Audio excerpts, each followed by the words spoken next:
Hello, this is Dr. Ashmita. Today, on behalf of Prime IVF, I am going to discuss about the topic quality of sperm, how it is examined or analyzed, and the factors contributing to the quality of sperms.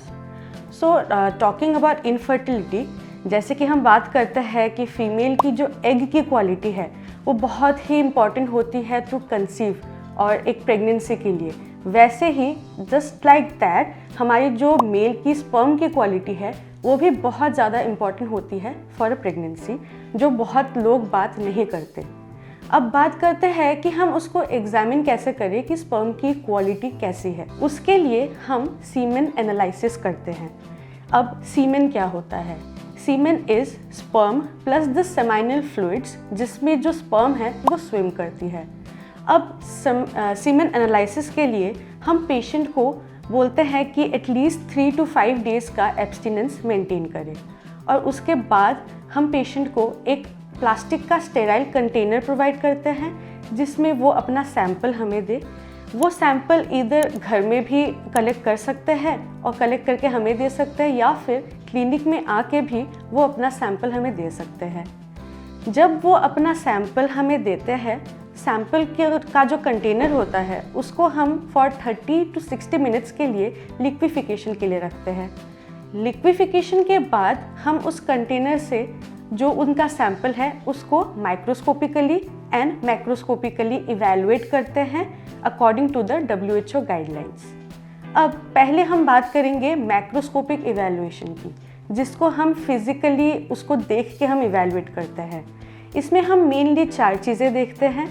पहला, उसका pH should be around 7.2 to 7.8।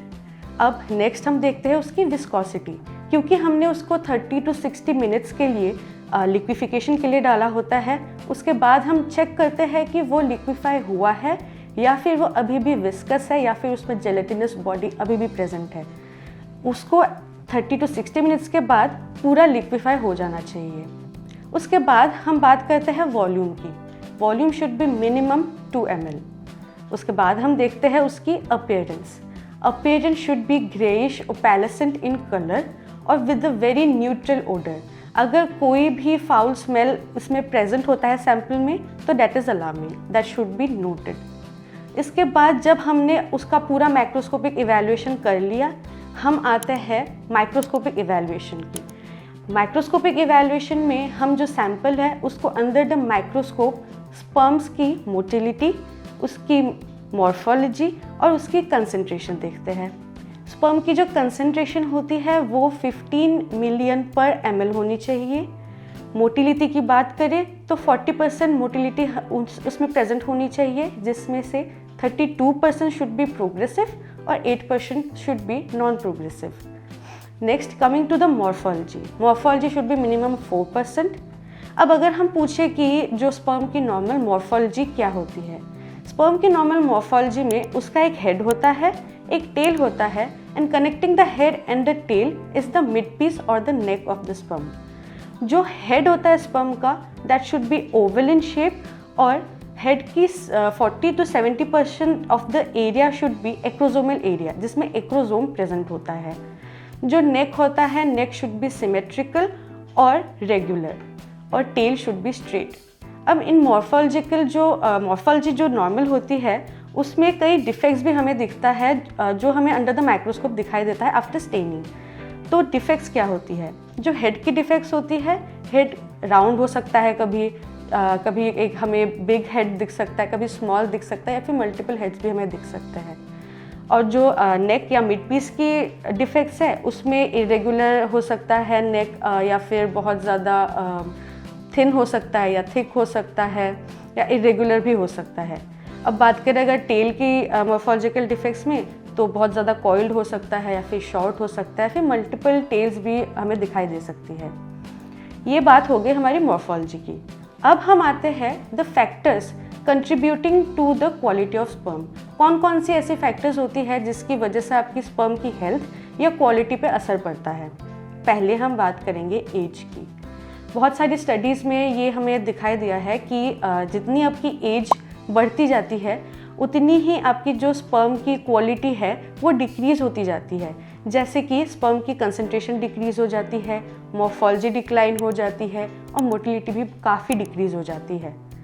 अब हम बात करेंगे heat की। Sperm जो है that are very heat sensitive, मतलब increase in the temperature equals to increase in the DNA fragmentation. Sperms जैसे मैंने बोला हीट सेंसिटिव होती है, उसकी वजह से हमें कुछ प्रिकॉशंस लेने होते हैं, जैसे बहुत देर तक गर्म पानी से हमें नहाना नहीं चाहिए और जो सोना सेशंस होते हैं उनको हमें अवॉइड करना चाहिए। महीने में एक बार दैट्स फाइन, बट बहुत ज़्यादा नहीं करना चाहिए। मोस्ट इम्पॉर्टेंटली जो हमारी इलेक्ट्रॉनिक गैजेट्स होती है, जैसे लैपटॉप हो गया, PCs हो गए, टैबलेट्स हो गए, या फिर कोई भी इलेक्ट्रॉनिक गैजेट्स जो हीट जनरेट करता है, उसको अपनी ग्रोइन एरिया से दूर रखें, कभी भी उसको अपनी ग्रोइन एरिया के पास ना रखें। अब आते हैं हम मेडिकेशंस पे। ऐसे कई मेडिकेशंस हैं जिनकी वजह से जो स्पर्म की क्वालिटी है या स्पर्म की हेल्थ है उस पर इफ़ेक्ट होता है, जैसे कि फॉर एग्जांपल कीमोथेरेप्यूटिक ड्रग्स, फिर आपके स्टेरॉइड्स हो गए उसके प्रोलॉन्ग यूजेज, फिर NSAIDs है और EDTA, उनके प्रोलॉन्ग यूजेस से आपके स्पर्म की क्वालिटी के ऊपर असर पड़ सकता है। Coming on to diet and lifestyle, for a healthy sperm quality हमें बैलेंस डाइट मेंटेन करना चाहिए और adequate amount of water intake होना चाहिए। जैसे कि हमें पता है कि विटामिन B12 जो है वो आपकी स्पर्म हेल्थ के लिए बहुत ज़्यादा इम्पॉर्टेंट होता है। अब आते हैं लाइफस्टाइल पे। हमें smoking, consumption of alcohol, drug intake, ये सब बिल्कुल ही अवॉइड करना चाहिए अगर आपको एक अच्छी क्वालिटी की स्पर्म मेंटेन करनी है, तो ये सब बिल्कुल ही अवॉइड करनी चाहिए।